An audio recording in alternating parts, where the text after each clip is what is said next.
Hola, ¿qué tal? ¿Cómo te va? Espero estés teniendo una excelente mañana, tarde o noche. Mi nombre es Israel y te doy la bienvenida a Cuento Historias a lo Estúpido. El episodio de hoy es Nunca Más. ¿Cómo infundir el terror? Todos los géneros tienen sus dificultades. Cada persona ríe, llora y tiene cualquier sentimiento por razones distintas. En lo personal, el género más difícil de transmitir es el terror. En ambos sentidos, rara vez películas, libros y demás me dan miedo, tal como se me dificulta crear historias tenebrosas. Creo que un temor real es muy difícil de alcanzar. No cuentan los sustos repentinos. Eso no es miedo. Es más sorpresa que nada. El terror se encuentra en la anticipación, el misterio, la duda sobre qué espera tras la puerta, a la vuelta de la esquina o bajando las escaleras hacia la oscuridad. Esa sensación es el miedo de verdad. Y no simplemente una cara fea que aparece de pronto gritando ¡bu! Esos son sustos y son momentáneos. El sentimiento no dura. Por eso es tan difícil crear terror. Mantener esa sensación en las personas de que algo malo puede suceder en cualquier momento. Sentirse en la piel de un protagonista y compartir la sensación de inseguridad transmitida a través del papel o la pantalla. Eso es el miedo. E infundirlo, al menos para mí, es una de las cosas más difíciles en cualquier medio. Alguna vez hablé sobre el género del misterio, representado mayormente por Sir Arthur Conan Doyle y Sherlock Holmes. Creo que el misterio es un género hermano del terror. El miedo necesita de la incertidumbre sobre el destino del protagonista. Sin misterio, no hay terror. Hasta cierto punto, todas las historias policíacas tienen ciertos tintes de terror. Desde el punto de la duda de si el antagonista será atrapado o por lo menos descubierto, pues generalmente el protagonista desconoce la identidad de su contraparte. Y al espectar la historia, hay cierto terror sobre el resultado final. Descubrirán al asesino, recibirá su merecido, y en resumen, ¿quién ganará? Definitivamente Sherlock Holmes popularizó el misterio. Pero sería iluso asegurar que Doyle fue el fundador de la novela policíaca. Sin embargo, también lo sería asegurar a cualquier otro autor, pues es información desconocida. Las historias de misterio y de terror se remontan a la literatura clásica, y no es preciso decir que ninguna obra fuese la primera. No obstante, si hay un autor que se considera el padre de estos géneros por comenzar la tendencia de escribir obras de terror, así como las de misterio, desde su cuento Los crímenes de la Rue Morgue en 1841, y un autor con una vida tan misteriosa como sus cuentos y una muerte tan abierta a la interpretación como su poesía, que contar su historia puede considerarse siempre una mentira, pues los detalles serán siempre motivo de debate. Por eso, contar su vida me parece innecesario, salvo algunos detalles. Más bien, contar su obra es lo importante. Dar a conocer algunos de sus relatos para explicarte por qué este autor es tan relevante hasta nuestros días. Estas son historias de Edgar Allan Poe. Este episodio contendrá detalles sobre la vida de Edgar Allan Poe y algunos de sus relatos. Si no conoces el trabajo de este autor, te compartiré algunos de sus cuentos cortos, un par conocidos, otros no tanto, y pues los cuentos conforman la mayor parte de su extensa obra, además de un poema, quizá el más conocido de su autoría, o sea, el que te voy a contar, para darte algunos ejemplos del tipo de escritura de Poe, y explicarte por qué, en mi opinión, ha sido una influencia tan grande durante tanto tiempo, y un referente para la literatura en general, y el terror en particular. Si sí conoces el trabajo de este autor, igual puedes quedarte. Quizá te encuentres con algo nuevo o simplemente disfrutes escuchar un poco de su trabajo narrado por parte de un servidor. Este será un episodio un tanto distinto, si es que has escuchado otros. En lugar de resumir los cuentos de alguna manera y darte los puntos clave, aprovechando las fechas, te contaré estos relatos textualmente. Igual y los relacionas con su vida o incluso la tuya. De cualquier modo, conozcas, lo cual es probable, o no a Poe. Espero disfrutes este episodio y escuchar algunos trabajos del autor que popularizó el terror en el siglo XIX. El 7 de octubre de 1849 murió Edgar Allan Poe, nacido el 19 de enero de 1809, hijo de actores y huérfano desde los 3 años. Fue puesto al cuidado de John y Frances Allan. John, quien se cree fue su padrino y por eso lo adoptó, era un exportador de tabaco con un gran negocio, pero su relación con Edgar nunca fue sencilla, a diferencia de Frances, que rápidamente formó un vínculo con el niño. Edgar mostró sus talentos en la poesía desde muy joven, pero ni en la escuela ni su propio padre adoptivo motivaban estos talentos. Todo lo contrario, intentaban enfocarlo en sus estudios. Sin embargo, Edgar rápidamente se entregó a distintos vicios, y cuando alcanzó la edad universitaria, se vio forzado a dejar sus estudios por falta de apoyo financiero, ya que John se negaba a darle dinero, tomando en cuenta que el alcohol y las apuestas se volvían grandes problemas para el joven autor. Eventualmente se mudó con su tía y su prima, Virginia. O sea, su tía, y luego pues también estaba ahí su prima, que se llama Virginia, no que fuera su tía y su prima al mismo tiempo. Bueno, no importa.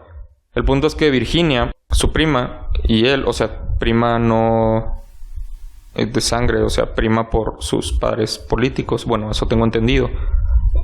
Con ella contrajo matrimonio un año después, a pesar de que Virginia apenas tenía 13 años de edad, mientras él a estas alturas tenía aproximadamente 24.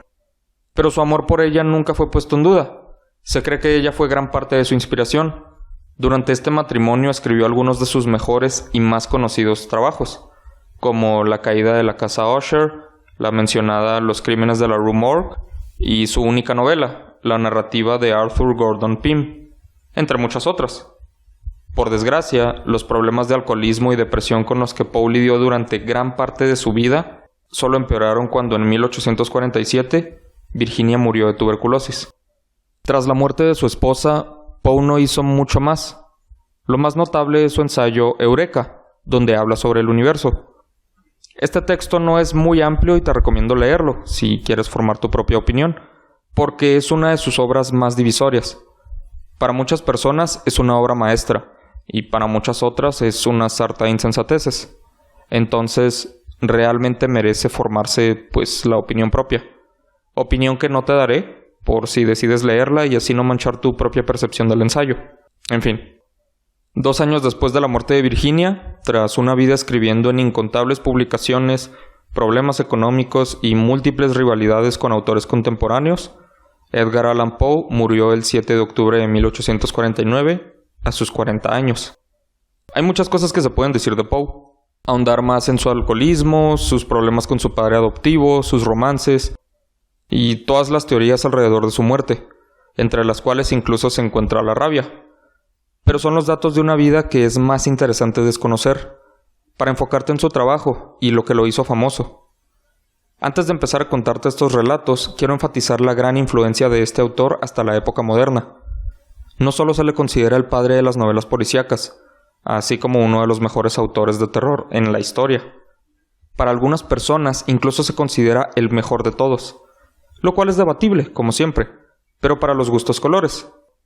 Poe ha sido motivo de películas, ensayos, libros e incluso una serie, hasta donde sé quizá hayan más, pero al menos una que yo sí vi, llamada The Following, donde un profesor de literatura obsesionado con los trabajos de Poe crea todo un culto de asesinos, y la verdad te la recomiendo mucho, al menos la primera temporada. Ya después se desvía un poco del tema, pero el concepto inicial es muy bueno, sobre todo por cómo sigue la temática del autor. En fin, el punto es que estos son solo una muestra de los muchos relatos que Poe puede ofrecer. Si disfrutaras estos, te recomendaría los siguientes, además de los que mencioné hace algunos minutos: Metzengerstein, El pozo y el péndulo, El hombre de la multitud, Conversación con una momia y Aventuras sin par de un tal Hans Pfaall. Y pues si disfrutaras esos también, ya entonces deberías leer todo lo que te encuentres de Poe, porque probablemente te gustará, ya que comparten muchas temáticas, o sea, la gran mayoría de sus obras. Finalmente, no te diré qué significan estos relatos o qué interpreto yo, pues con Poe creo que vale mucho la pena sacar tus propias conclusiones. Los relatos no están en un orden específico, solo los cuento como me pareció mejor para el episodio. Entonces, comencemos. Para empezar con algo conocido, te contaré uno de sus relatos más famosos, El corazón delator. Es verdad, soy nervioso, terriblemente nervioso. Siempre lo he sido y lo soy, pero ¿podría decirse que estoy loco? La enfermedad había agudizado mis sentidos, no los había destruido ni apagado. Sobre todo, tenía el sentido del oído agudo. Oía todo sobre el cielo y la tierra. Oía muchas cosas del infierno. Entonces, ¿Cómo voy a estar loco? Escuchen y observen con qué tranquilidad, con qué cordura puedo contarles toda la historia. Me resulta imposible decir cómo surgió en mi cabeza esa idea por primera vez, pero, una vez concebida, me persiguió día y noche. No perseguía ningún fin, no había pasión. Yo quería mucho al viejo. No me había hecho nada malo, nunca me había insultado, no deseaba su oro. Creo que fue su ojo. Sí, eso fue. Tenía un ojo semejante al de un buitre. Era un ojo de un color azul pálido, con una fina película delante. Cada vez que posaba ese ojo sobre mí, se me enfriaba la sangre. Y así, muy gradualmente, fui decidiendo quitarle la vida al viejo y quitarme así de encima ese ojo para siempre. Pues bien, así fue. Usted creerá que estoy loco. Los locos no saben nada. Pero debería haberme visto. Debería usted haber visto con qué sabiduría procedí, con qué cuidado, con qué previsión, con qué disimulo me puse a trabajar. Nunca había sido tan amable con el viejo como la semana antes de matarlo.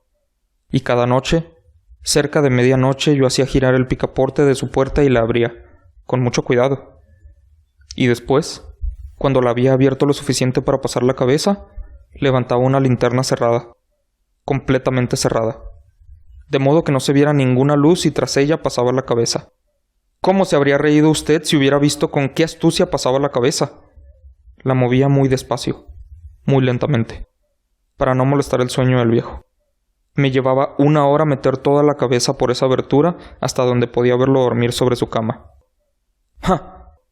¿Podría un loco actuar con tanta prudencia? Y luego, cuando mi cabeza estaba bien dentro de la habitación, abría la linterna con cautela, con mucho cuidado, porque las bisagras hacían ruido, hasta que un solo rayo de luz cayera sobre el ojo de buitre. Hice todo esto durante 7 largas noches, cada noche cerca de las 12. Pero siempre encontraba el ojo cerrado y era imposible hacer el trabajo, ya que no era el viejo quien me irritaba, sino su ojo. Y cada mañana, cuando amanecía, iba con miedo a su habitación y le hablaba resueltamente llamándole por su nombre con voz cordial y preguntándole cómo había pasado la noche. Por tanto, verá usted que tendría que haber sido un viejo muy astuto para sospechar que cada noche, a las 12 yo iba a mirarlo mientras dormía. La 8ª noche, fui más cuidadoso cuando abrí la puerta. El minutero de un reloj de pulsera se mueve más rápido de lo que se movía mi mano. Nunca antes había sentido el alcance de mi fuerza, de mi sagacidad. Casi no podía contener mis sentimientos de triunfo, al pensar que estaba abriendo la puerta poco a poco y él ni soñaba con el secreto de mis acciones e ideas. Me reí entre dientes ante esa idea, y tal vez me oyó porque se movió en la cama, de repente, como sobresaltado. Pensará usted que retrocedí, pero no fue así. Su habitación estaba tan negra como la noche más cerrada, ya que él cerraba las persianas por miedo a que entraran ladrones. Entonces, sabía que no me vería abrir la puerta y seguí empujando suavemente, suavemente. Ya había introducido la cabeza y estaba para abrir la linterna, cuando mi pulgar resbaló con el cierre metálico y el viejo se incorporó en la cama, gritando: «¿Quién anda ahí?». Me quedé quieto y no dije nada. Durante 1 hora entera no moví ni un músculo y mientras tanto no oí que volviera a acostarse en la cama. Aún estaba sentado, escuchando, como había hecho yo mismo, noche tras noche, escuchando los relojes de la muerte en la pared. Oí de pronto un quejido y supe que era el quejido del terror mortal. No era un quejido de dolor o tristeza, no. Era el sonido ahogado que brota del fondo del alma cuando el espanto la sobrecoge. Yo conocía perfectamente ese sonido. Muchas veces justo a medianoche, cuando todo el mundo dormía, surgió de mi pecho, profundizando con su temible eco, los terrores que me enloquecían. Digo que lo conocía bien. Sabía lo que el viejo sentía y sentí lástima por él, aunque me reía en el fondo de mi corazón. Sabía que él había estado despierto desde el primer débil sonido, cuando se había vuelto en la cama. Sus miedos habían crecido desde entonces. Había estado intentando imaginar que aquel ruido era inofensivo, pero no podía. Se había estado diciendo a sí mismo: no es más que el viento en la chimenea, no es más que un ratón que camina sobre el suelo, o no es más que un grillo que chirrió una sola vez. Sí, había tratado de convencerse de estas suposiciones, pero era en vano. Todo en vano, ya que la muerte, al acercársele, se había deslizado furtiva y envolvía a su víctima.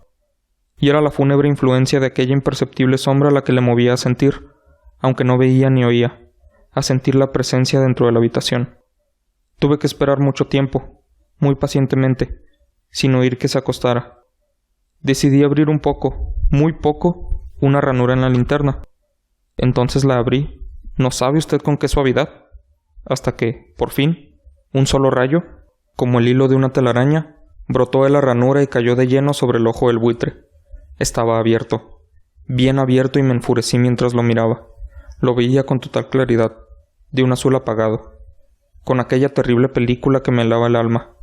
Pero no podía ver nada de la cara o del cuerpo, ya que había dirigido el rayo, como por instinto, exactamente al punto maldito. ¿No le he dicho que lo que usted cree locura es solo mayor agudeza de los sentidos? Luego llegó a mis oídos un suave, triste y rápido sonido como el que hace un reloj cuando está envuelto en algodón. Aquel sonido también me era familiar. Era el latido del corazón del viejo. Aumentó mi furia, como el redoblar de un tambor estimula al soldado en batalla. Sin embargo, incluso en ese momento me contuve y seguí callado. Apenas respiraba. Mantuve la linterna inmóvil. Intenté mantener con toda firmeza la luz sobre el ojo. Mientras tanto, el infernal latido del corazón iba en aumento. Crecía cada vez más rápido y más fuerte a cada instante. El terror del viejo debe haber sido espantoso. Era cada vez más fuerte. Más fuerte. ¿Me entiende? Le he dicho que soy nervioso y así es. Pues bien, en la hora muerta de la noche, entre el atroz silencio de la antigua casa, un ruido tan extraño me excitaba con un terror incontrolable. Sin embargo, por unos minutos más me contuve y me quedé quieto. Pero el latido era cada vez más fuerte. Más fuerte. Creí que aquel corazón iba a explotar, y se apoderó de mí una nueva ansiedad. Los vecinos podrían escuchar el latido del corazón. Al viejo le había llegado la hora. Con un fuerte grito, abrí la linterna y me precipité en la habitación. El viejo clamó una vez, solo una vez. En un momento, lo tiré al suelo y arrojé la pesada cama sobre él. Después sonreí alegremente al ver que el hecho estaba consumado. Pero, durante muchos minutos, el corazón siguió latiendo con un sonido ahogado. Sin embargo, no me preocupaba, porque el latido no podría oírse a través de la pared. Finalmente, cesó. El viejo estaba muerto. Quité la cama y examiné el cuerpo. Sí, estaba duro, duro como una piedra. Pasé mi mano sobre el corazón y allí la dejé durante unos minutos. No había pulsaciones. Estaba muerto. Su ojo ya no me preocuparía más. Si aún me cree usted loco, no pensará lo mismo cuando describa las sabias precauciones que tomé para esconder el cadáver. La noche avanzaba y trabajé con rapidez, pero en silencio. En primer lugar, descuarticé el cadáver. Le corté la cabeza, los brazos y las piernas. Después levanté 3 planchas del suelo de la habitación y deposité los restos en el hueco. Luego coloqué las tablas con tanta inteligencia y astucia que ningún ojo humano, ni siquiera el suyo, podría haber detectado nada extraño. No había nada que limpiar. No había manchas de sangre de ningún tipo. Ni siquiera sangre. Había sido demasiado precavido para eso. Todo estaba recogido. Cuando terminé con estas tareas, eran las 4. Todavía oscuro como medianoche. Al sonar la campanada de la hora, golpearon la puerta de la calle. Bajé a abrir muy tranquilo, ya que no había nada que temer. Entraron 3 hombres que se presentaron muy cordialmente como oficiales de la policía. Un vecino había oído un grito durante la noche, por lo cual había sospechas de algún atentado. Se había hecho una denuncia en la policía y ellos, los oficiales, habían sido enviados a registrar el lugar. Sonreí ya que no había nada que temer. Di la bienvenida a los caballeros. Dije que el alarido había sido producido por mí durante un sueño. Dije que el viejo estaba fuera, en el campo. Llevé a los visitantes por toda la casa. Les dije que registraran bien. Por fin los llevé a su habitación. Les enseñé sus tesoros, seguros e intactos. En el entusiasmo de mi confianza, llevé sillas al cuarto y les dije que descansaran allí mientras yo, con la salvaje audacia que me daba mi triunfo perfecto, colocaba mi silla sobre el mismo lugar donde reposaba el cadáver de la víctima. Los oficiales se mostraron satisfechos. Mi forma de proceder los había convencido. Yo me sentía especialmente cómodo. Se sentaron y hablaron de cosas comunes mientras yo les contestaba muy animado. Pero, de repente, empecé a sentir que me ponía pálido y deseé que se fueran. Me dolía la cabeza y me pareció oír un sonido. Pero se quedaron sentados y siguieron conversando. El ruido se hizo más claro, cada vez más claro. Hablé más como para olvidarme de esa sensación, pero cada vez se hacía más claro. hasta que por fin me di cuenta de que el ruido no estaba en mis oídos. Sin duda, me había puesto muy pálido, pero hablé con más fluidez y en voz más alta. Sin embargo, el ruido aumentaba. ¿Qué hacer? Era un sonido bajo, sordo, rápido, como el sonido de un reloj de pulsera envuelto en algodón. Traté de recuperar el aliento, pero los oficiales no lo oyeron. Hablé más rápido, con más vehemencia, pero el ruido seguía aumentando. Me puse de pie y empecé a discutir sobre cosas insignificantes en voz muy alta y con violentos gestos. Pero el sonido crecía continuamente. ¿Por qué no se iban? Caminé de un lado a otro con un paso fuerte, como furioso por las observaciones de aquellos hombres, pero el sonido seguía creciendo. ¡Oh, Dios! ¿Qué podía hacer yo? Me salía espuma de la rabia. Maldije, juré, balanceando la silla sobre la cual me había sentado. Raspé con ella las tablas del suelo, pero el ruido aumentaba su tono cada vez más. Crecía y era cada vez más fuerte. Y sin embargo los hombres seguían conversando tranquilamente y sonreían. ¿Era posible que no oyeran?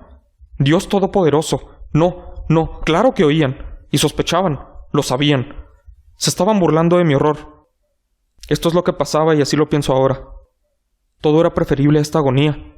Cualquier cosa era más soportable que este espanto. Ya no aguantaba más esas hipócritas sonrisas. Sentía que debía gritar o morir. Y entonces otra vez... Escuchen, más fuerte, más fuerte, más fuerte. No finjan más, malvados, grité. Confieso que lo maté. Levanten esas tablas. Aquí, donde está latiendo su horrible corazón. En segundo lugar, quiero contarte algo un poco menos conocido. La máscara de la muerte roja.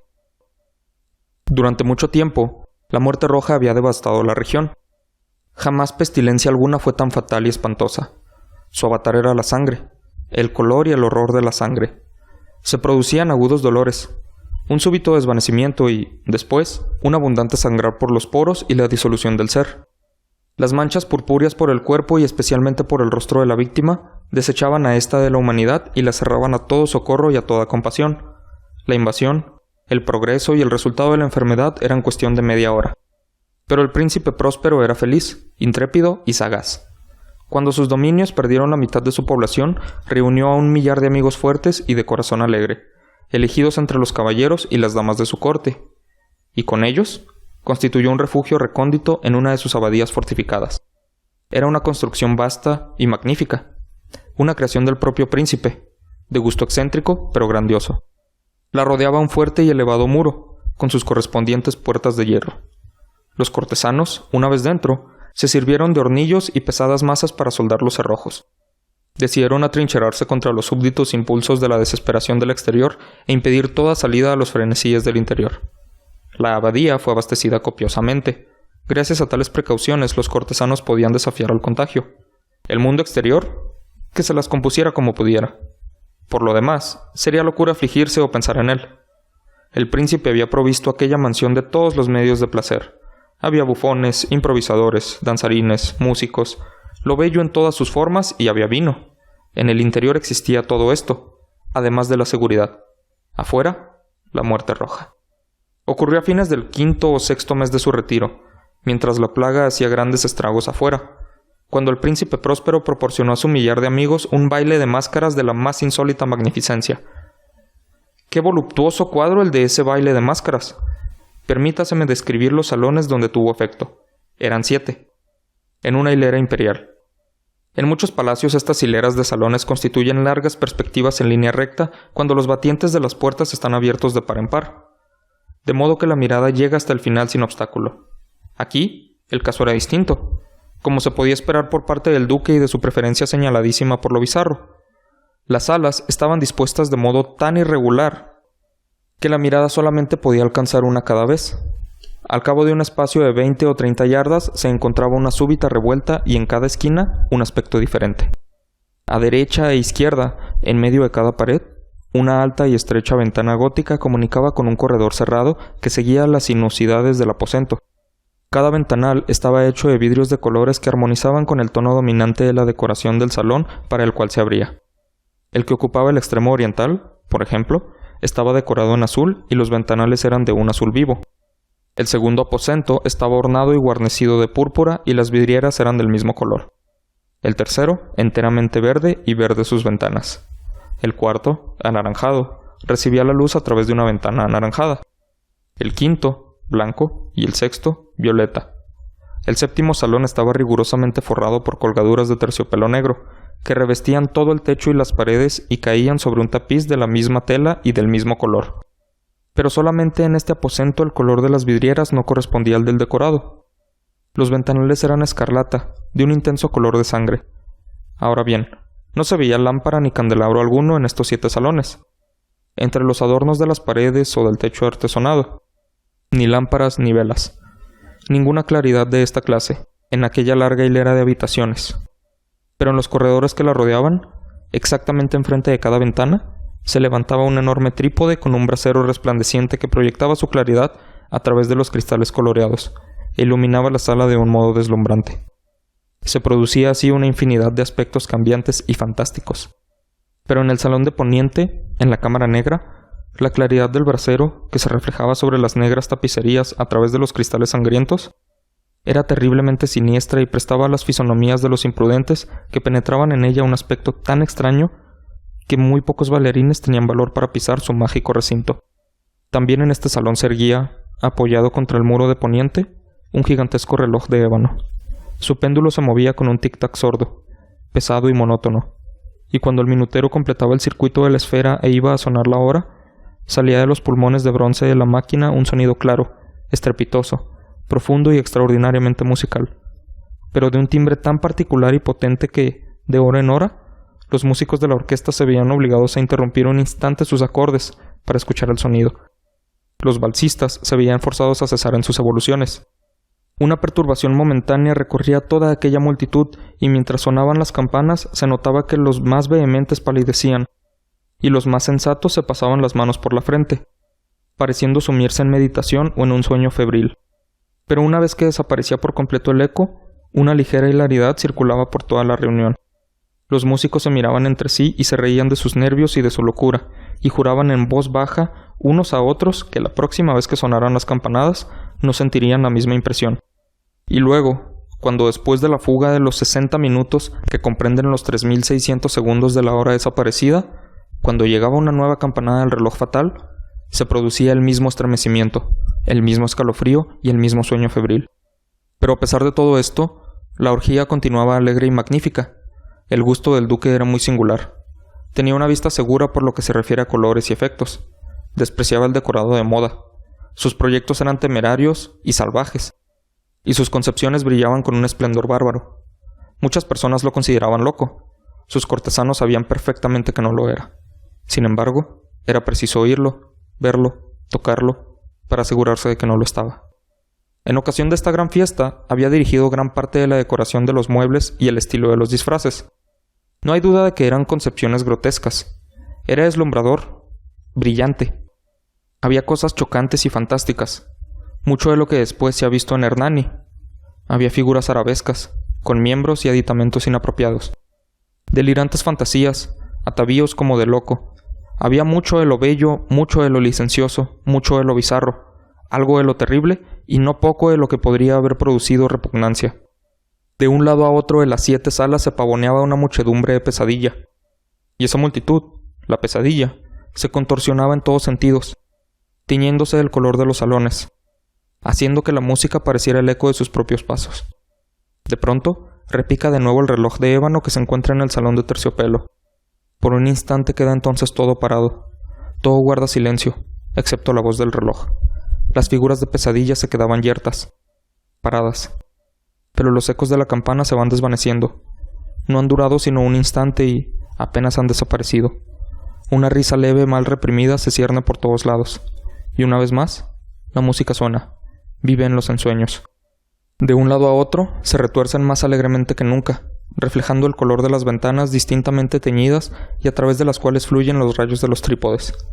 Pero en el salón más occidental de los 7 no hay ahora máscara ninguna que se atreva a entrar, porque la noche va transcurriendo. Allí se derrama una luz más roja a través de los cristales color de sangre y la oscuridad de las cortinas teñidas de negro es aterradora. Y a los que pisan la negra alfombra les llega del cercano reloj de ébano un más pesado repique, más solemnemente acentuado que el que hiere los oídos de las máscaras que se divierten en las salas más apartadas. Pero en estas otras salas había una densa muchedumbre, En ellas latía febrilmente el corazón de la vida. La fiesta llegaba a su pleno arrebato cuando, por último, sonaron los tañidos de medianoche en el reloj. Y, entonces, la música cesó, como ya he dicho, y se apaciguaron las evoluciones de los danzarines. Y, como antes, se produjo una angustiosa inmovilidad en todas las cosas. Pero el tañido del reloj había de reunir esta vez 12 campanadas. Por esto ocurrió tal vez que, con el mayor tiempo, se insinuó en las meditaciones de los pensativos que se encontraban entre los que se divertían mayor cantidad de pensamientos. Y, quizá por lo mismo, varias personas entre aquella muchedumbre, antes que se hubieran ahogado en el silencio los postreros ecos de la última campanada, habían tenido tiempo para darse cuenta de la presencia de una figura enmascarada, que hasta entonces no había llamado la atención de nadie, y al difundirse en un susurro el rumor de aquella nueva intrusión, se suscitó entre todos los concurrentes un cuchicheo o murmullo significativo de asombro y desaprobación, y luego, finalmente, el terror, el pavor y el asco. En una reunión de fantasmas como la que he descrito puede muy bien suponerse que ninguna aparición ordinaria hubiera provocado una sensación como aquella. A decir verdad, la libertad carnavalesca de aquella noche era casi ilimitada, pero el personaje en cuestión había superado la extravagancia de un Herodes y los límites complacientes, no obstante, de la moralidad equívoca e impuesta por el príncipe. En los corazones de los hombres más temerarios hay cuerdas que no se dejan tocar sin emoción, hasta en los más depravados, en quienes la vida y la muerte son siempre motivo de juego. Hay cosas con las que no se puede bromear. Toda la concurrencia pareció entonces sentir profundamente lo inadecuado del traje y de las maneras del desconocido. El personaje era alto y delgado y estaba envuelto en un sudario que lo cubría de la cabeza a los pies. La máscara que ocultaba su rostro representaba tan admirablemente la rígida fisonomía de un cadáver, que hasta el más minucioso examen hubiera descubierto con dificultad el artificio. Y, sin embargo, todos aquellos alegres locos hubieran soportado y tal vez aprobado aquella desagradable broma. Pero la máscara había llegado hasta el punto de adoptar el tipo de la muerte roja. Sus vestiduras estaban manchadas de sangre y su ancha frente, así como sus demás facciones, se encontraba salpicada con el horror escarlata. Cuando los ojos del príncipe Próspero se fijaron en aquella figura espectral, que con pausado y solemne movimiento, como para representar mejor su papel, se pavoneaba de un lado a otro entre los que bailaban, se le vio, en el primer momento, conmoverse por un violento estremecimiento de terror y de asco. Pero, un segundo después, su frente enrojeció de ira. «¿Quién se atreve?», preguntó con voz ronca a los cortesanos que se hallaban junto a él. «¿Quién se atreve a insultarnos con esta burla blasfema? Apodérense de él y que lo desenmascaren, para que sepamos a quién hemos de ahorcar en nuestras almenas al salir el sol». Ocurría esto en el Salón del Este o Cámara Azul, donde se hallaba el príncipe Próspero al pronunciar estas palabras. Resonaron claras y potentes a través de los 7 salones, pues el príncipe era un hombre impetuoso y fuerte, y la música había cesado a un ademán de su mano. Ocurría esto en la Cámara Azul, donde se hallaba el príncipe rodeado de un grupo de pálidos cortesanos. Al principio, mientras hablaba, hubo un ligero movimiento de avance de este grupo hacia el intruso, que, en tal instante, estuvo también al alcance de sus manos y que ahora, con paso tranquilo y majestuoso, se acercaba cada vez más al príncipe, pero por cierto terror indefinido, que la insensata arrogancia del enmascarado había inspirado a toda la concurrencia, nadie hubo que pusiera mano en él para prenderle, de tal modo que, sin encontrar obstáculo alguno, pasó a una yarda del príncipe, y mientras la inmensa asamblea, como obedeciendo a un mismo impulso, retrocedía desde el centro de la sala hacia las paredes, él continuó sin interrupción su camino, con aquel mismo paso solemne y mesurado que le había distinguido desde su aparición, pasando de la cámara azul a la púrpura, de la púrpura a la verde, de la verde a la anaranjada, de esta a la blanca, y llegó a la de color violeta antes de que se hubiera hecho un movimiento decisivo para detenerle. Sin embargo, fue entonces cuando el príncipe Próspero, exasperado de ira y vergüenza por su momentánea cobardía, se lanzó precipitadamente a través de las 6 cámaras, sin que nadie lo siguiera a causa del mortal terror que de todo se había apoderado. Blandía un puñal desenvainado y se había acercado impetuosamente a unos 3 o 4 pies de aquella figura que se batía en retirada, cuando ésta, habiendo llegado al final del salón de terciopelo, se volvió bruscamente e hizo frente a su perseguidor. Sonó un agudo grito, y la daga cayó relampagueante sobre la fúnebre alfombra, en la cual, acto seguido, se desplomó, muerto, el príncipe Próspero. Entonces, invocando el frenético valor de la desesperación, un tropel de máscaras se precipitó a un tiempo en la negra estancia, y agarrando al desconocido, que se mantenía erguido e inmóvil como una gran estatua a la sombra del reloj de ébano, exhalaron un grito de terror inexpresable, viendo que bajo el sudario y la máscara de cadáver que habían aferrado con energía tan violenta no se hallaba forma tangible alguna. Y, entonces, reconocieron la presencia de la muerte roja. Había llegado como un ladrón en la noche y, uno por uno, cayeron los alegres libertinos por las salas de la orgía, inundados de un rocío sangriento, y cada uno murió en la desesperada postura de su caída. Y la vida del reloj de ébano se extinguió como la del último de aquellos licenciosos, y las llamas de los trípodes se extinguieron, y la tiniebla, y la ruina, y la muerte roja tuvieron sobre todo aquello ilimitado dominio. Si has escuchado otros episodios, te darás cuenta de que a muchos autores, sobre todo siglo XIX y siglo XX aproximadamente, les encantaba hablar sobre temas como la peste y cosas parecidas. Y es algo muy interesante. Digo, no voy a mencionar más al respecto, como te dije, pero solo quería mencionar eso. El próximo es también, volviendo ya a lo más popular, más o menos, es el gato negro. No espero ni pido que nadie crea el extraño aunque simple relato que voy a escribir. Estaría completamente loco si lo esperase, pues mis sentidos rechazan su evidencia. Pero no estoy loco, y sé perfectamente que esto no es un sueño. Mañana voy a morir. Y quiero de alguna forma aliviar mi alma. Mi intención inmediata consiste en poner de manifiesto simple y llanamente y sin comentarios una serie de episodios domésticos. Las consecuencias de estos episodios me han aterrorizado, me han torturado y, por fin, me han destruido. Pero no voy a explicarlos. Si para mí han sido horribles, para otros resultarán menos espantosos que abigarrados. En el futuro, quizá aparezca alguien cuya inteligencia reduzca mis fantasmas a lugares comunes. Una inteligencia más tranquila, más lógica y mucho menos excitable que la mía, capaz de ver en las circunstancias que voy a escribir con miedo una simple sucesión de causas y efectos naturales. Desde la infancia sobresalí por docilidad y bondad de carácter. La ternura de razón era tan grande que llegué a convertirme en objeto de burla para mis compañeros. Me gustaban, de forma singular, los animales, y mis padres me permitían tener una variedad muy amplia. Pasaba la mayor parte de mi tiempo con ellos y nunca me sentía tan feliz como cuando les daba de comer y los acariciaba. Este rasgo de mi carácter crecía conmigo, y cuando llegué a la madurez, me proporcionó uno de los mayores placeres. Quienes han sentido alguna vez afecto por un perro fiel y sagaz no necesitan que me moleste en explicarles la naturaleza o la intensidad de la satisfacción que se recibe. Hay algo en el generoso y abnegado amor de un animal que llega directamente al corazón del que con frecuencia ha probado la falsa amistad y frágil fidelidad del hombre. Me casé joven y tuve la alegría de que mi mujer compartiera mis preferencias. Cuando advirtió que me gustaban los animales domésticos, no perdía ocasión para proporcionarme los más agradables. Teníamos pájaros, peces de colores, un hermoso perro, conejos, un mono pequeño y un gato. Este último era un hermoso animal, bastante grande, completamente negro y de una sagacidad asombrosa. Cuando se refería a su inteligencia, mi mujer, que en el fondo era bastante supersticiosa, aludía con frecuencia a la antigua creencia popular de que todos los gatos negros eran brujas disfrazadas. No quiero decir que lo creyera seriamente, y solo menciono el asunto porque acabo de recordarla. Pluto, pues así se llamaba el gato, era mi favorito y mi camarada.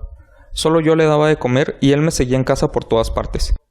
Incluso me resultaba difícil impedirle que siguiera mis pasos por la calle. Nuestra amistad duró varios años, en el transcurso de los cuales mi temperamento y mi carácter, por causa del demonio intemperancia, y me pongo rojo al confesarlo, se habían alterado radicalmente. Día a día me fui volviendo más irritable, malhumorado e indiferente hacia los sentimientos ajenos. Llegué, incluso, a usar palabras duras con mi mujer y terminé recurriendo a la violencia física. Por supuesto, mis favoritos sintieron también el cambio de mi carácter. No solo los descuidaba, sino que llegué a hacerles daño. Sin embargo, hacia Pluto sentía el suficiente respeto como para abstenerme de maltratarlo, cosa que hacía con los conejos, el mono y hasta el perro, cuando, por casualidad o por afecto, se cruzaban en mi camino. Pero mi enfermedad empeoraba. Pues, ¿qué enfermedad se puede comparar con el alcohol? Y al fin incluso Pluto, que ya empezaba a ser viejo y, por tanto, irritable, empezó a sufrir las consecuencias de mi mal humor. Una noche en que volvía a casa completamente borracho, después de una de mis correrías por el centro de la ciudad, me pareció que el gato evitaba mi presencia.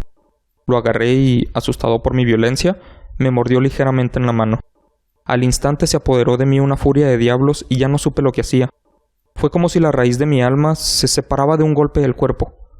y una maldad más que diabólica, alimentada por la ginebra, estremeció cada fibra de mi ser. Saqué del bolsillo del chaleco un cortaplumas, lo abrí mientras seguía sujetando al pobre animal por el pescuezo y deliberadamente le saqué un ojo. Me pongo más rojo que un tomate. Siento vergüenza. Tiemblo mientras escribo tan reprochable atrocidad. Cuando me volvió la razón con la mañana, cuando el sueño hubo disipado los vapores de la orgía nocturna, sentí que el horror se mezclaba con el remordimiento ante el crimen del que era culpable. Pero solo era un sentimiento débil y equívoco, y no llegó a tocar mi alma. Otra vez me hundí en los excesos y pronto ahogué en vino los recuerdos de lo que sucedió. El gato, mientras tanto, mejoraba lentamente. La cuenca del ojo perdido presentaba un horrible aspecto, pero el animal parecía que ya no sufría. Se paseaba como de costumbre por la casa, aunque, como se puede imaginar, huía aterrorizado al verme. Me quedaba bastante de mi antigua forma de ser para sentirme agraviado por la evidente antipatía de un animal que una vez me había querido tanto. Pero ese sentimiento pronto se dio paso a la irritación, y entonces se presentó, para mi derrota final e irrevocable, el espíritu de la perversidad. La filosofía no tiene en cuenta este espíritu. Sin embargo, estoy tan seguro de que mi alma existe como de que la perversidad es uno de los impulsos primordiales del corazón humano, una de las facultades primarias indivisibles, uno de los sentimientos que dirigen el carácter del hombre. ¿Quién no se ha sorprendido a sí mismo 100 veces en los momentos en que cometía una acción estúpida o malvada por la simple razón de que no debía cometerla? ¿No hay en nosotros una tendencia permanente que nos enfrenta con el sentido común a transgredir lo que constituye la ley por el simple hecho de serlo? Este espíritu de perversidad se presentó, como he dicho, en mi caída final. Y ese insondable anhelo que tenía el alma de dejarse a sí misma, de violentar su naturaleza, de hacer el mal por el mal mismo, me empujó a continuar y finalmente a consumar el suplicio que había infligido al inocente animal. Una mañana, a sangre fría, le pasé un lazo por el pescuezo y lo ahorqué en la rama de un árbol. Lo ahorqué mientras las lágrimas me brotaban de los ojos y el más amargo remordimiento me retorcía el corazón. Lo ahorqué porque recordaba que me había querido y porque estaba seguro de que no me había dado motivos para matarlo. Lo ahorqué porque sabía que, al hacerlo, cometía un pecado mortal que pondría en peligro mi alma hasta llevarla, si esto fuera posible, más allá del alcance de la infinita misericordia del Dios más misericordioso y más terrible. La noche del día en que cometí ese acto cruel desperté con gritos de ¡fuego! La ropa de mi cama era una llama y toda la casa estaba ardiendo. Con gran dificultad pudimos escapar del incendio mi mujer, un criado y yo. Todo quedó destruido. Mis bienes terrenales se perdieron y desde ese momento no me quedó más remedio que resignarme. No caeré en la debilidad de establecer una relación de causa y efecto entre el desastre y la acción criminal que cometí. Simplemente me limito a detallar una cadena de hechos y no quiero dejar suelto ningún eslabón. Al día siguiente del incendio visité las ruinas. Todas las paredes, salvo una, se habían desplomado. La que quedaba en pie era un tabique divisorio, de poco espesor, situado en el centro de la casa y contra el cual antes se apoyaba la cabecera de mi cama. El yeso del tabique había aguantado la acción del fuego, algo que atribuía a su reciente aplicación. Una apretada muchedumbre se había reunido alrededor de esta pared y varias personas parecían examinar parte de la misma atenta y minuciosamente. Las palabras extraño, curioso y otras parecidas despertaron mi curiosidad. Al acercarme más, vi que en la blanca superficie, grabada en bajorrelieve, aparecía la figura de un gigantesco gato. El contorno tenía una nitidez verdaderamente extraordinaria. Había una cuerda alrededor del pescuezo del animal. Al descubrir esta aparición, ya que no podía considerarla otra cosa, el asombro y el terror me dominaron. Pero la reflexión vino en mi ayuda. Recordé que había ahorcado al gato en un jardín colindante con la casa. Cuando se produjo la alarma del incendio, la gente invadió inmediatamente el jardín. Alguien debió cortar la soga y tirar al gato en mi habitación por la ventana abierta. Sin duda habían tratado así de despertarse. Probablemente la caída de las paredes comprimió a la víctima de mi crueldad contra el yeso recién encalado, cuya cal, junto con la acción de las llamas y el amoníaco del cadáver, produjo la imagen que ahora veía. Aunque con estas explicaciones quedó satisfecha mi razón, pero no mi conciencia, sobre el asombro hecho que acabo de describir, lo ocurrido impresionó profundamente mi imaginación. Durante meses no pude librarme del fantasma del gato y en todo ese tiempo dominó mi espíritu un sentimiento informe, que se parecía, sin serlo, al remordimiento. Llegué incluso a lamentar la pérdida del gato y a buscar, en los sucios antros que habitualmente frecuentaba, otro animal de la misma especie y de apariencia parecida que pudiera ocupar su lugar. Una noche, medio borracho, me encontraba en una taberna pestilente y me llamó la atención algo negro, posado en uno de los grandes toneles de ginebra, que constituían el principal mobiliario del lugar. Durante unos minutos había estado mirando fijamente ese tonel y me sorprendió no haber advertido antes la presencia de la mancha negra de encima. Me acerqué a él y lo toqué con la mano. Era un gato negro, un gato muy grande, tan grande como Pluto y exactamente igual a este, salvo en un detalle. Pluto no tenía ni un pelo blanco en el cuerpo, mientras este gato mostraba una mancha blanca, tan grande como indefinida, que le cubría casi todo el pecho. Al acariciarlo, se levantó enseguida. Empezó a ronronear con fuerza, se restregó contra mi mano y pareció encantado de mis cuitas. Había encontrado al animal que estaba buscando. Inmediatamente propuse comprárselo al tabernero, pero me contestó que no era suyo y que no lo había visto nunca antes, ni sabía nada del gato. Seguí acariciando al gato y, cuando iba a irme a casa, el animal se mostró dispuesto a acompañarme. Le permití que lo hiciera, parándome una y otra vez para agacharme y acariciarlo. Cuando estuvo en casa, se acostumbró enseguida y pronto se convirtió en el gran favorito de mi mujer. Por mi parte, pronto sentí que nacía en mí una antipatía hacia el animal. Era exactamente lo contrario de lo que yo había esperado, pero, sin que pueda justificar cómo ni por qué, su evidente afecto por mí me disgustaba y me irritaba. Lentamente tales sentimientos de disgusto y molestia se transformaron en la amargura del odio. Procuraba no encontrarme con el animal. Un resto de vergüenza y el recuerdo de mi acto de crueldad me frenaban de maltratarlo. Durante algunas semanas no le pegué ni fue la víctima de mi violencia, pero gradualmente, muy gradualmente, llegué a sentir una inexpresable repugnancia por él y a huir en silencio de su odiosa presencia, como si fuera un brote de peste. Lo que probablemente contribuyó a aumentar mi odio hacia el animal fue descubrir, a la mañana siguiente de haberlo traído a casa, que aquel gato, igual que Pluto, no tenía un ojo. Sin embargo, fue precisamente esta circunstancia la que le hizo más agradable a los ojos de mi mujer, quien, como ya dije, poseía en alto grado esos sentimientos humanitarios que una vez fueron mi rasgo distintivo y la fuente de mis placeres más simples y puros. El cariño del gato hacia mí parecía aumentar con la misma proporción que mi aversión hacia él. Seguía mis pasos con una testarudez que me resultaría difícil hacer comprender al lector. Donde quiera que me sentara venía a agazaparse bajo mi silla o saltaba a mis rodillas, cubriéndome con sus repugnantes caricias. Si me ponía a pasear, se metía entre mis pies y así, casi, me hacía caer o clavaba sus largas y afiladas garras en mi ropa, y de esa forma trepaba hasta mi pecho. En esos momentos, aunque deseaba hacerlo desaparecer de un golpe, me sentía completamente paralizado por el recuerdo de mi crimen anterior, pero sobre todo, y quiero confesarlo aquí, por un terrible temor al animal. Aquel temor no era exactamente miedo a un mal físico, y sin embargo, no sabría definirlo de otra manera. Me siento casi avergonzado de admitir, sí, aún en esta celda de criminales me siento casi avergonzado de admitir que el terror que me causaba aquel animal, era alimentado por una de las más insensatas quimeras que fuera posible concebir. Más de una vez mi mujer me había llamado la atención sobre la forma de la mancha de pelo blanco, de la cual ya he hablado y que constituía la única diferencia entre este extraño animal y el que yo había matado. El lector recordará que esta mancha, aunque era grande, había sido al principio muy indefinida, pero gradualmente, de forma casi imperceptible, mi razón tuvo que luchar durante largo tiempo para rechazarla como imaginaria. La mancha iba adquiriendo una rigurosa nitidez en sus contornos. Ahora ya representaba algo que me hace temblar cuando lo nombro, y por eso odiaba, temía, y me habría librado del monstruo si me hubiese atrevido a hacerlo. Representaba, digo, la imagen de una cosa atroz, siniestra, la imagen del patíbulo. Oh lúgubre y terrible máquina del horror y del crimen, de la agonía y de la muerte. Y entonces me sentí más miserable que todas las miserias del mundo juntas. Pensar que una bestia, cuyo semejante yo había destruido desdeñosamente, una bestia era capaz de producir esa angustia tan insoportable sobre mí, un hombre creado a imagen y semejanza de Dios. Ay, ni de día ni de noche pude ya gozar de la bendición del descanso. De día, ese animal no me dejaba ni un instante solo. De noche, me despertaba sobresaltado por sueños horrorosos, sintiendo el ardiente aliento de aquella cosa en mi rostro y su enorme peso, encarnada pesadilla que no podía quitarme de encima, apoyado eternamente sobre mi corazón.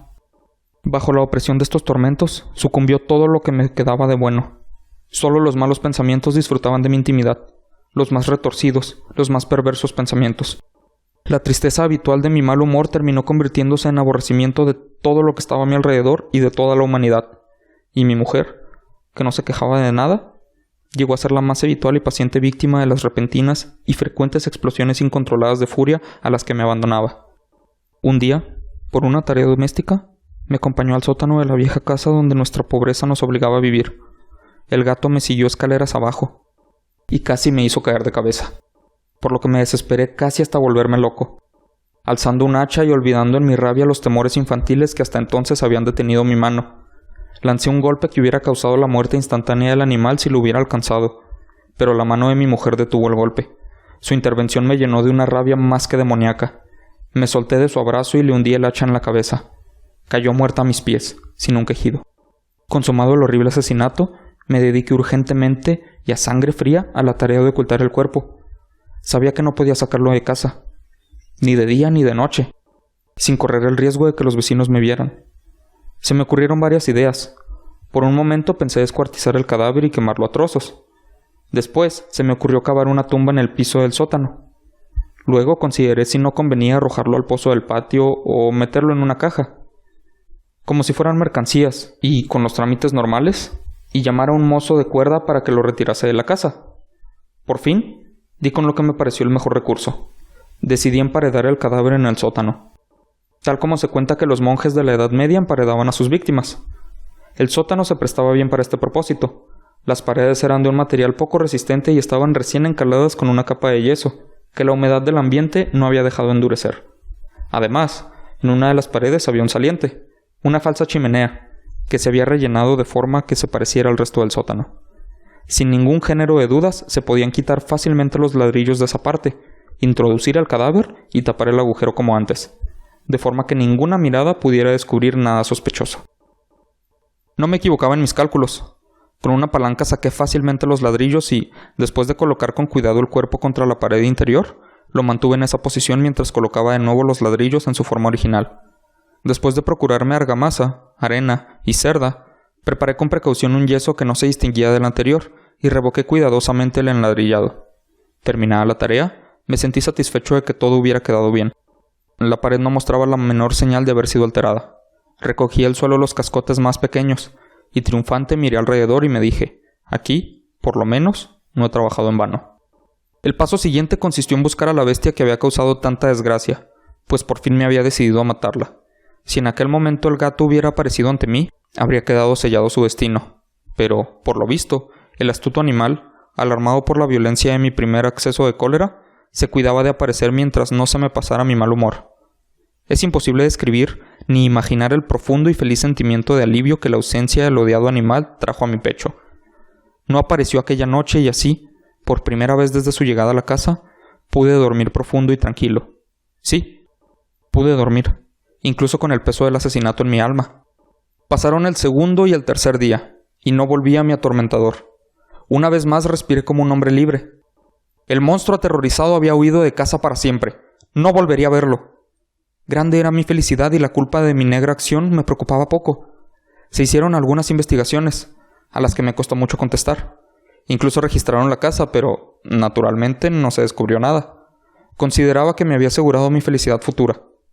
Al cuarto día después del asesinato, un grupo de policías entró en la casa intempestivamente y procedió otra vez a una rigurosa inspección. Seguro de que mi escondite era inescrutable, no sentí la menor inquietud. Los agentes me pidieron que los acompañara en su registro. No dejaron ningún rincón ni escondrijo sin revisar. Al final, por tercera o cuarta vez bajaron al sótano. No me temblaba ni un solo músculo. Mi corazón latía tranquilamente como el de quien duerme en la inocencia. Me pasaba de un lado a otro del sótano. Había cruzado los brazos sobre el pecho e iba tranquilamente de acá para allá. Los policías quedaron totalmente satisfechos y se disponían a marcharse. El júbilo de mi corazón era demasiado fuerte para ser reprimido. Ardía en deseos de decirles, al menos, una palabra como prueba de triunfo y de asegurar doblemente su certidumbre sobre mi inocencia. «Caballeros», dije, por fin, cuando el grupo subía la escalera, «me alegro de haber disipado sus sospechas. Les deseo felicidad y un poco más de cortesía. Por cierto, caballeros, esta casa está muy bien construida». En mi rabioso deseo de decir algo con naturalidad, no me daba cuenta de mis palabras. «Repito que es una casa excelentemente construida. Estas paredes... ¿Ya saben ustedes, caballeros? Estas paredes son de gran solidez».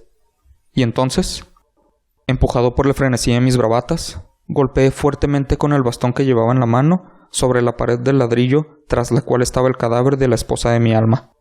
«Que Dios me proteja y me libre de las garras del demonio». Apenas había cesado el eco de mis golpes y una voz me contestó desde dentro de la tumba.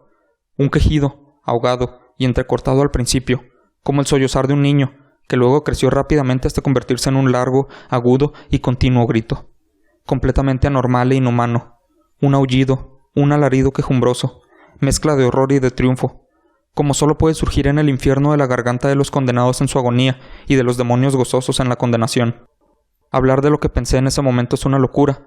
Presa de vértigo, fui tambaleándome hasta la pared de enfrente. Por un instante el grupo de hombres de la escalera se quedó paralizado por el espantoso terror. Luego, una docena de robustos brazos atacó la pared, que cayó de un golpe. El cadáver, ya corrompido y cubierto de sangre coagulada, apareció de pie ante los ojos de los espectadores. Sobre su cabeza, con la roja boca abierta y el único ojo de fuego, estaba agazapada la horrible bestia cuya astucia me había llevado al asesinato, y cuya voz delatora me entregaba ahora al verdugo. Había emparedado al monstruo en la tumba. En penúltimo lugar, quiero contarte algo un poco más corto: el retrato oval. El castillo en el cual mi criado había decidido penetrar, aun cuando fuera por la fuerza, antes que permitirme, hallándome gravemente herido, pasar una noche al raso, era uno de esos grandes edificios, mezcla de melancolía y grandeza, que durante tanto tiempo han erguido su ceñuda frente por entre los Apeninos, no tanto en la realidad como en la fantasía de Mr. Radcliffe. Según todas las apariencias, había sido temporalmente abandonado y en fecha muy reciente, por su dueño. Nos instalamos en una de las habitaciones más reducidas y menos suntuosamente arregladas. Estaba situada en una apartada torre del castillo. Su decorado era rico, pero ajado y viejo. De sus paredes colgaban tapices y se adornaban con diversos y multiformes trofeos heráldicos, así como una insólita cantidad de pinturas modernas de gran viveza encuadradas en ricos marcos con arabescos de oro. Tal vez a causa de mi debilidad febril, incipiente en ese instante, sentí un vivo interés por estos cuadros que estaban colgados no solo de las superficies principales de las paredes, sino también de los numerosos rincones que la extraña arquitectura del castillo hacía necesarios. Le ordené a Pedro que cerrase los pesados postigos de la habitación, puesto que ya era de noche, que encendiese los brazos de un gran candelabro, que se hallaba colocado junto a la cabecera de mi cama y que descorriese, de par en par, las cortinas de terciopelo negro que también rodeaban mi lecho. Deseaba que se hiciera todo aquello para que, al menos, si no llegaba a conciliar el sueño, pudiese distraerme alternativamente en la contemplación de aquellos cuadros y entregarme a la atenta lectura de un pequeño volumen que habíamos hallado sobre la almohada y que contenía la crítica y descripción de cada uno. Durante largo rato, muy largo rato, estuve leyendo y muy devotamente, contemplé los cuadros. Las horas transcurrieron rápida y maravillosamente, y llegó la profunda medianoche. Me desagradaba la posición del candelabro y extendiendo la mano dificultosamente, con objeto de no despertar a mi criado adormecido, lo coloqué de modo que sus rayos incidieran plenamente sobre el libro. Pero este cambio produjo un efecto completamente inesperado. Los resplandores de las numerosas bujías, porque había muchas, se proyectaron entonces en un nicho de la habitación que hasta ese momento había sido dejado en sombras por una de las columnas de la cama. Distinguí, vivamente iluminado, un cuadro que hasta ese momento me había pasado inadvertido. Era el retrato de una niña que apenas si empezaba a ser mujer. Dirigí una rápida ojeada a aquella pintura y cerré los ojos. ¿Por qué? En un principio no pude comprenderlo, pero mientras mis ojos continuaban cerrados, analicé en mi espíritu la razón que tenía para haberlo hecho. Fue un movimiento involuntario, para ganar tiempo y pensar, para asegurarme de que mis ojos no me habían engañado, para calmar y dominar mi fantasía y entregarme luego a una contemplación más serena y auténtica. Pocos momentos después, volví a mirar de nuevo fijamente la pintura. No podía ni quería dudar lo que vi entonces claramente, porque el primer resplandor de las bujías sobre el lienzo había disipado el soñoliento estupor de mis sentidos y me había devuelto de pronto a la vida despierta. Ya he dicho que el retrato era el de una joven, reducidas a la cabeza y los hombros, pintados según esa técnica que suele llamarse estilo de viñete, al modo de las cabezas predilectas de Sully. El seno, los brazos e incluso los bucles de sus radiantes cabellos se fundían imperceptiblemente en la vaga pero profunda sombra que servía de fondo al conjunto. El marco era ovalado, magníficamente dorado, y afiligranado con arabescos. Como obra de arte, no podía encontrarse nada más admirable que la pintura misma, pero ni la factura de la obra, ni la inmortal belleza de aquel semblante, podían haber sido lo que tan repentinamente y con tal vehemencia me había impresionado entonces, y menos aún que mi fantasía. Conmovida en su duermevela, hubiese confundido aquella cabeza con la de un ser vivo. Me di cuenta en el acto que los pormenores del dibujo, el estilo de viñete y el aspecto del marco hubieran disipado inmediatamente semejante idea y me hubieran evitado toda otra distracción, aun cuando fuera momentánea. Reflexionando seriamente con respecto a aquello, tal vez durante una hora, permanecí medio tendido, medio sentado, con la mirada fija en aquel retrato. Por último, satisfecho de haber acertado con el secreto real del efecto que producía sobre mí, me acosté completamente de espaldas sobre el lecho.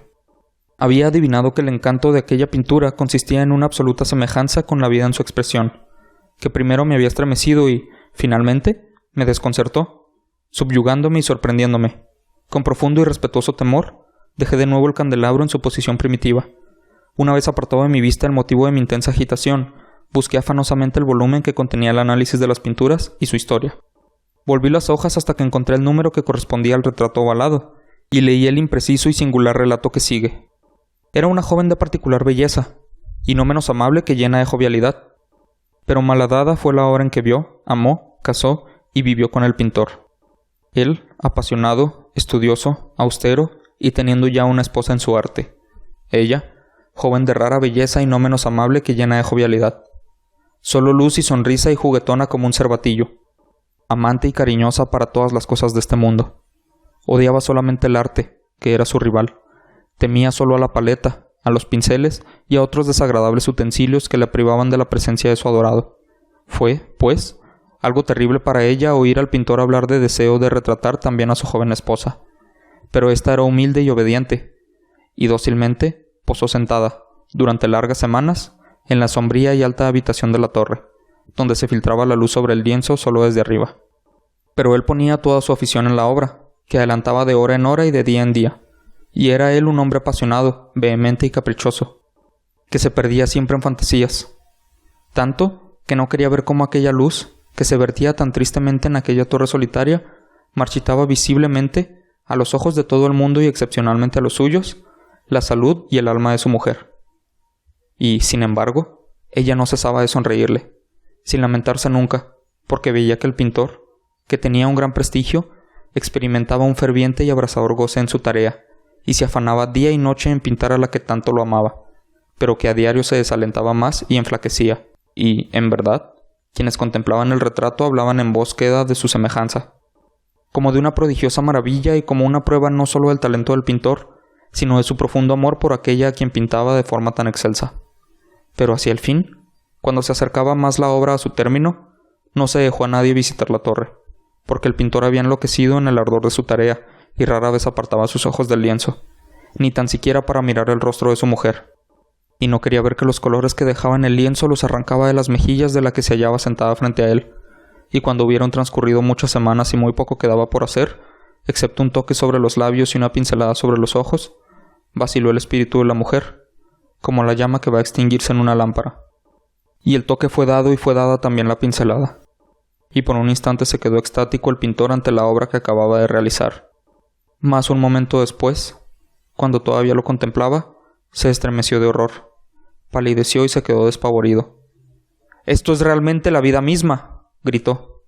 Pero al volver los ojos de pronto para contemplar a su amada, ésta había muerto.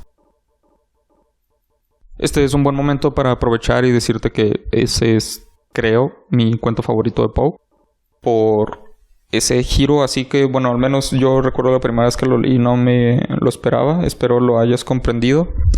Es un cuento muy corto y eso es lo que lo hace tan valioso para mí, el hecho de que en un cuento tan corto te transmite eso, así que dices, oh, ¿qué va a pasar? ¿Qué va a pasar? No veo qué está pasando, hasta parece que va a ser aburrido y de repente es como que ¡pum! Te llega, ¿no? El golpe. Y bueno, al menos a mí así me pasó y fue como que, oh, rayos y centellas, Batman. Pero bueno, por último, quiero compartirte el que quizás sea el poema más conocido de la literatura americana y si sabes inglés, te recomendaría leerlo en el idioma original, pues como he mencionado en otros episodios, la poesía es de lo más difícil de interpretar, entonces se pueden perder algunas cosas, más que en cualquier otro medio tal vez. En fin, quiero cerrar con este poema porque en ocasiones las cosas populares no necesariamente carecen de calidad, como erróneamente se cree.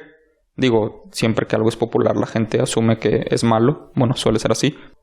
Y creo que este es un ejemplo perfecto de algo popular, pero que también tiene un alto valor. Por eso, te comparto la que quizás sea la obra más significativa en el repertorio de Poe. y razón de nombrar este episodio. Te presento El Cuervo. Una vez a mitad de la noche, mientras ponderaba débil y cansado sobre muchos libros antiguos de olvidada ciencia, mientras cabeceaba, casi durmiendo, súbitamente escuché un golpeteo como si alguien llamara dulcemente, llamara a la puerta de mi habitación.